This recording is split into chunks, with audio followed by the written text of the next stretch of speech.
Hello friends, आज हम पढ़ेंगे दोस्तों अ मैरिज प्रपोजल, जिसे लिखा था एंटोन चेखव ने। इसने उन्होंने यह दिखाया है कि एक मैरिज प्रपोजल की एक कहानी है जिसमें एक लड़का है जो एक लड़की को प्रपोज करना चाहता है। अब इस लड़की का क्या नाम है, इस लड़की का क्या नाम है, ये हम आगे कहानी में जानेंगे। तो ये जब भी उसे प्रपोज करता था तो वो एक्सेप्ट करने से पहले ही उन दोनों की लड़ाई हो जाती थी, और कभी कभी वो प्रपोज नहीं भी कर पाता था। कुछ कहा सुनी हो जाती थी, वो मन बनाता था कि आज प्रपोज करूँगा, पर उन दोनों में लड़ाई होने के कारण वो कभी उसे प्रपोज नहीं कर पा रहा था। तो आइए दोस्तों देखते हैं कि क्या वो प्रपोज कर पाता है या नहीं। क्या थी मैरिज प्रपोजल की कहानी, हम स्टार्ट करते हैं। पर पहले हम जान लेते हैं पोएट के बारे में, और इस कहानी के बारे में भी कुछ जानकारी ले लेते हैं। The marriage proposal, written in 1888 and 1889, publish और इसे परफॉर्म किया गया था स्टेज पे 1890 में। यह वन एक्ट की प्ले है दोस्तों। आइए हम पोएट के बारे में, ऑथर के बारे में कुछ जान लेते हैं।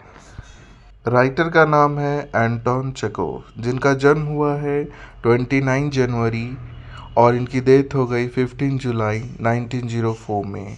यह एक रशियन प्ले राइटर थे, शॉर्ट स्टोरी राइटर भी रहे। इन्हें ग्रेटेस्ट राइटर में कंसिडर किया गया। ये फिक्शन स्टोरीज लिखा करते थे। इनकी फेमस वर्क है three sister, uncle mania and the cherry orchard. ये थे ऑथर। अब आइए हम स्टोरी पे आते हैं और जानते हैं। कहानी की शुरुआत होने से पहले मैं आपको कैरेक्टरों से मिला देता हूं दोस्तों। इसके बाद वही कहानी को आगे बढ़ाएंगे। पहले कैरेक्टर हैं चोकोबो। चोकोबो जो हैं वो एक अंकल है जो मेरे सामने आपको दिख रहे होंगे। इनकी एक बेटी है जिसका नाम है नटालिया। ये अपनी बेटी की शादी करवाना चाहते हैं क्योंकि अभी वो 25 ईयर की है, और ये जिससे शादी करवा रहे हैं उसका नाम है नोवो।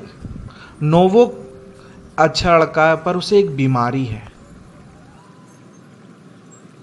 इसकी बीमारी का नाम है पैल्पिटेशन। पैल्पिटेशन में जो व्यक्ति होता है वो, उसका दिल जो होता है वो बहुत कमज़ोर होता है, और हर छोटी छोटी चीज़ों पर बहुत ज़ोर ज़ोर से धड़कने लगता है, और ऐसा लगता है कि अब वो व्यक्ति बेहोश हो जाएगा। ऐसी छोटी सी उसको एक बीमारी है लोबोक को। तो ये जो चोकोवोक है जो मेरे सामने है, वो अपनी बेटी नटालिया का रिश्ता यही लोबोक के साथ कराएगा। तो आइए अब कहानी के कैरेक्टरों से ही इस कहानी को जानते हैं। हाय अंकल चोकोव, क्या कर रहे हैं आप? नथिंग लोबोव, तुम बताओ कैसे आना हुआ? और आज बहुत ही सूट वूट पहन कर आए हो, कुछ बात है क्या? कहीं जाना है तुम्हें?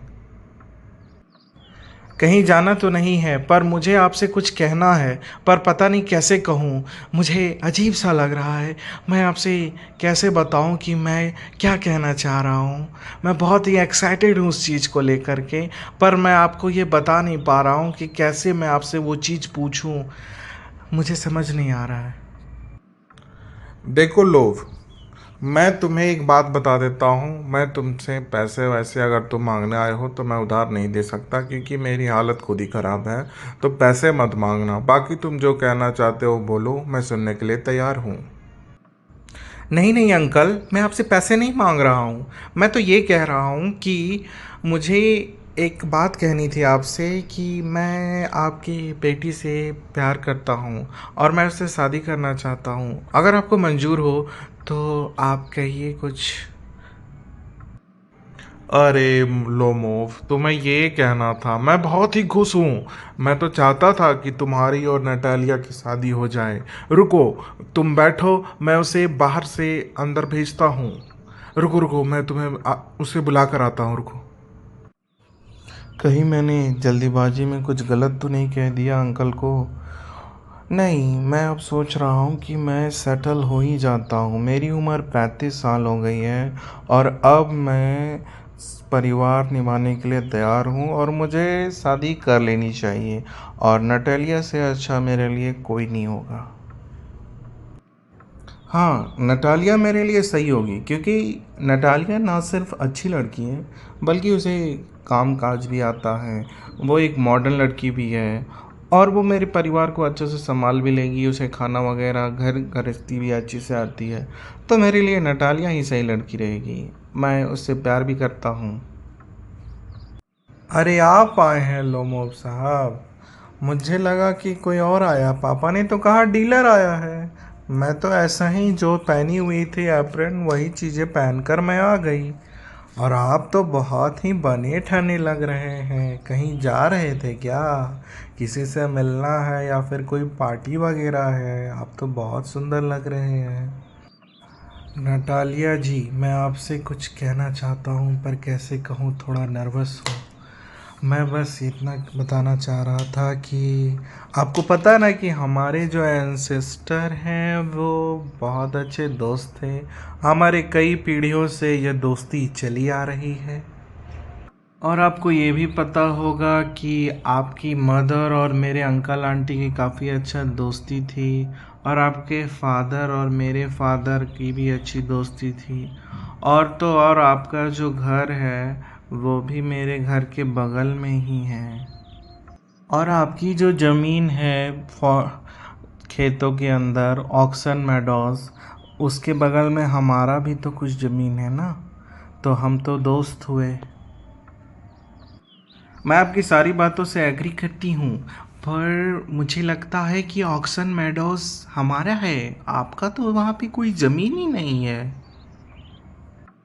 मैं तुम्हारी सारी बातों से सहमत हूँ, पर तुम्हें शायद याद होगा कि हमने वो ज़मीन तुम्हें किराए पे दी थी ताकि तुम वहाँ पे पीजन्स रख सको।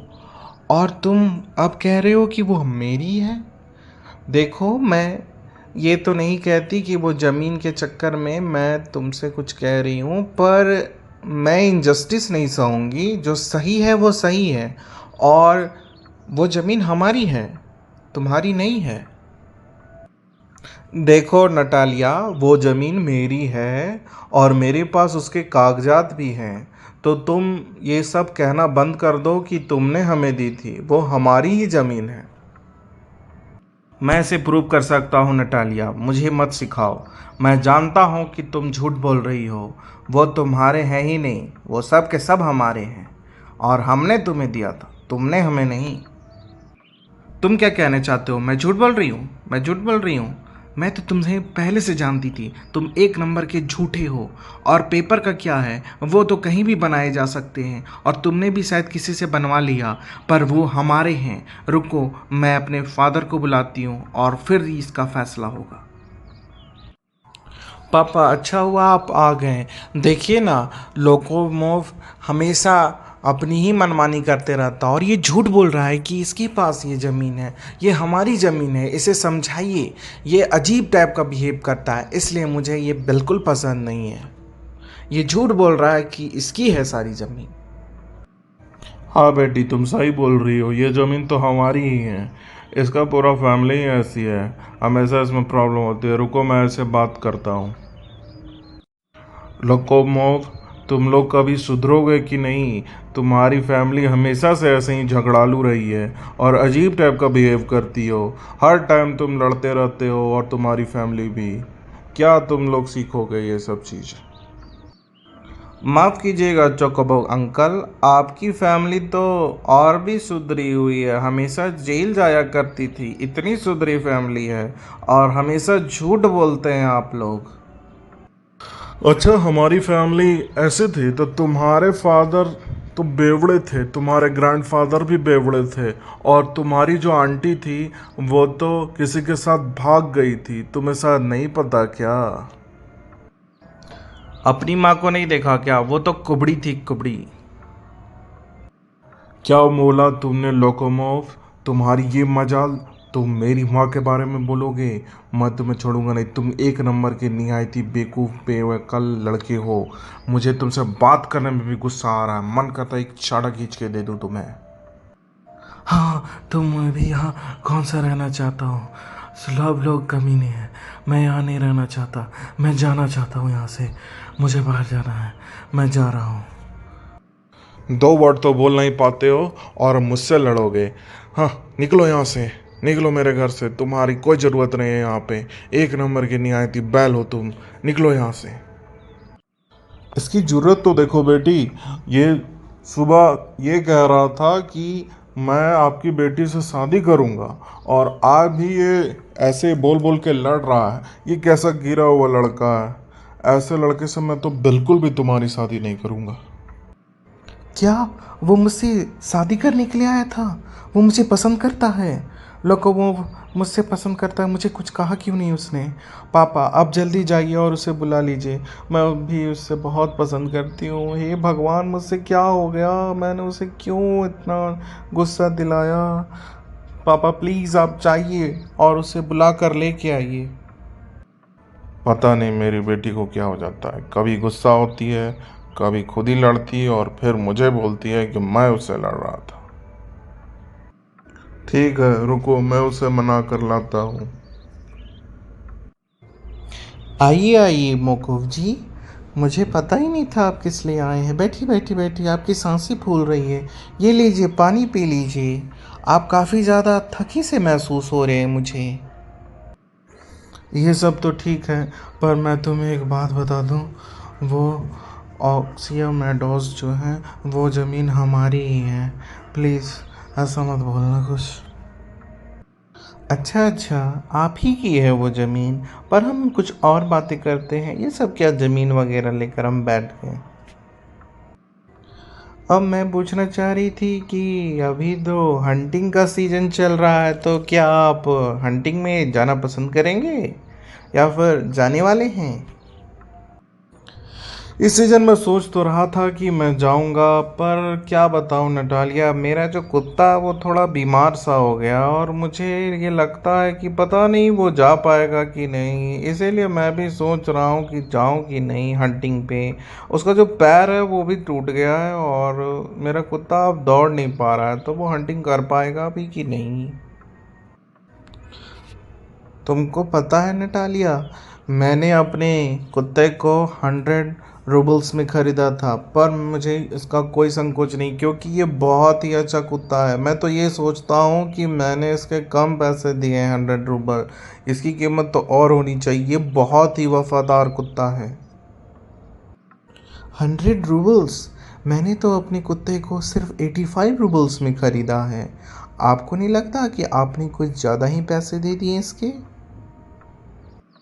हाँ तो सस्ता होगा उसका, मेरे कुत्ते से क्या मुकाबला, वो तो काफ़ी होशियार और काफ़ी तेज भी है और काफ़ी वफादार भी है।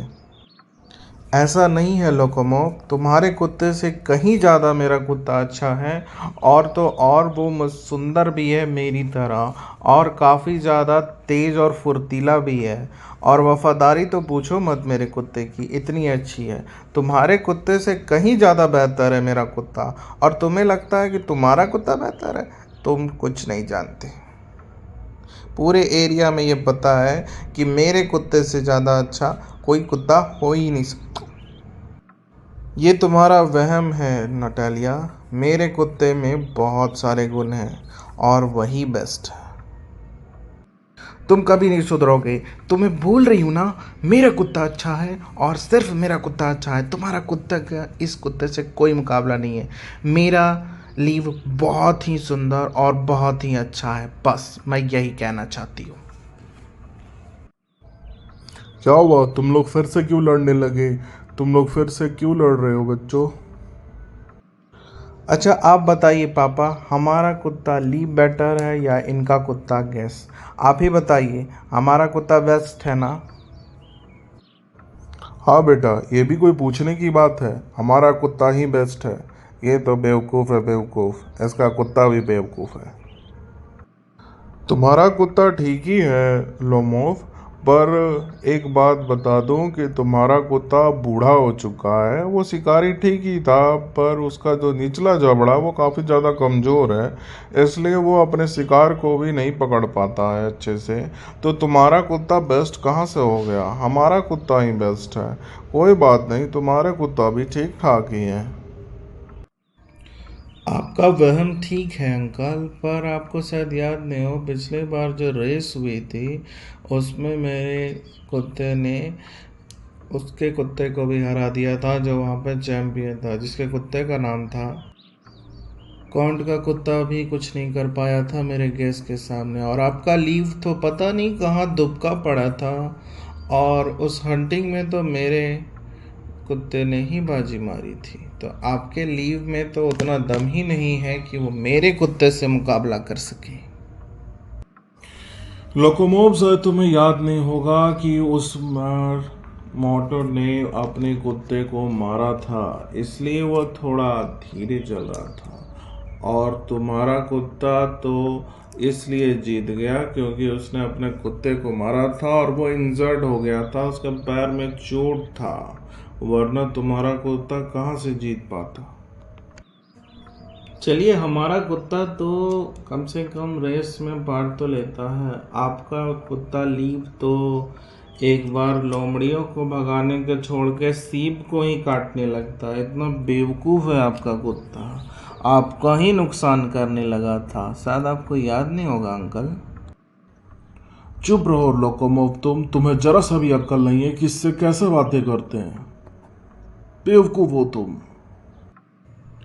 मुझे अक्ल नहीं है, आपको अक्ल नहीं है। जरा सा भी आप धीरे से किसी से बात नहीं करते, अपने से छोटों से कैसे बात की जाती है आपको पता नहीं है। मेरी सांसें फूल रही है, पर मैं आपको बताना चाहता हूँ कि आप बहुत ही अजीब हो अंकल। हमेशा तो बीमार रहते हो और मुझसे लड़ने आते हो। जरा सा भी तुम्हें तमीज नाम की चीज़ है। बेवकूफ़ लड़के, बेहोश हो रहे हो। बेवकूफ़, तुम्हारे जैसे बदतमीज बच्चे को तो संभालना भी नहीं चाहिए। पापा, ये आपने क्या किया? ये तो बेहोश होकर गिर पड़ा, कहीं से कुछ हो तो नहीं गया, कहीं ये मर तो नहीं गया? ये आपने क्या किया पापा? आपको तो इससे अच्छे से बातें करनी थी, आपने ऐसे सब क्यों डांटा कि आपके चक्कर में ये क्या हो गया? देखिए, लोकोमोव अब हिल भी नहीं रहा है, पता नहीं इसे क्या हुआ। प्लीज़ इसे होश में लाइए, कहीं इसे कुछ हो तो नहीं गया, ये मर तो नहीं गया? क्या हमने इन दोनों ने मिल करके लोकोमोव को मार दिया पापा? हम लोग मर्डरर हैं? हे भगवान, ये मुझसे क्या हो गया? मैंने तो सिर्फ उसे 2 बार ही डांटा था और इतने में ही वो बेहोश हो गया या मर गया। कहीं मेरे हाथों से हत्या तो नहीं हो गई? हे भगवान, मैं एक मर्डरर हूँ। मुझे मन कर रहा मैं खुद को गोली मार लूँ। मैं ऐसा कैसे कर सकता हूँ? मेरे चक्कर में एक इंसान की मौत हो गई। रुको नटालिया, देखो, वो होश में आ रहा है। शायद वो सिर्फ बेहोश था। उसे उठाओ और बैठाओ और उससे पूछो कि उसका हालत कैसी है। हे लोकोमोव, तुम कैसे हो? तुम्हारी तबीयत कैसी है? तुम ठीक तो हो ना? देखो, अब मत लड़ो तुम लोग दोनों, और मेरा पीछा छोड़ो, और अब तुम लोग दोनों शादी के लिए राजी हो जाओ, और अब किसी भी टॉपिक में तुम लोग दोनों लड़ोगे नहीं। मैं परेशान हो चुका हूँ तुम लोग दोनों से, हर बार लड़ने लगते हो। हाँ पापा, ये होश में आ रहा है। मैं अब लोगों से ही शादी करूँगी, ये बहुत अच्छा है। हे लोकोमोव, तुम आ गए होश में। मैं तुमसे बहुत प्यार करती हूँ और मैं तुमसे आज प्रपोज करती हूँ। आई लव यू माई लोकोमोव। मैं भी तुमसे बहुत प्यार करता हूँ नटालिया। मैं तुम्हें प्रपोज करता हूँ। I love you Natalia. Will you be my wife? मैं तुम्हारा प्रपोज़ल एक्सेप्ट करती हूँ, पर मैं तुम्हें बता दूँ कि मेरा कुत्ता तुमसे अच्छा है, तुम्हारे कुत्ते से कई ज़्यादा अच्छा है। प्लीज़ इस बात पे और मत बोलना तुम्हारा कुत्ता बेकार है, मेरा कुत्ता अच्छा है। ये तुम्हारी गलतफहमी है, हमारा कुत्ता ही अच्छा है। मेरे कुत्ते से ज़्यादा पसंदीदा और ताकतवर कोई नहीं। तुम चुप रहो, तुम हमेशा लड़ती रहती हो मुझसे। लड़ो मत मेरे बच्चों। चैम्पियन चैम्पियन, और अब हमेशा खुश रहना। Champion champion on the occasion of your marriage. Champion champion. और यहीं पे यह स्टोरी ख़त्म हुई। आपको अच्छी लगी हो तो लाइक करें, शेयर करें, सब्सक्राइब करें। मैं आपसे मिलूँगा नेक्स्ट स्टोरी में, तब तक के लिए जय हिंद दोस्तों। और सब्सक्राइब करना ना भूलें आप प्लीज़।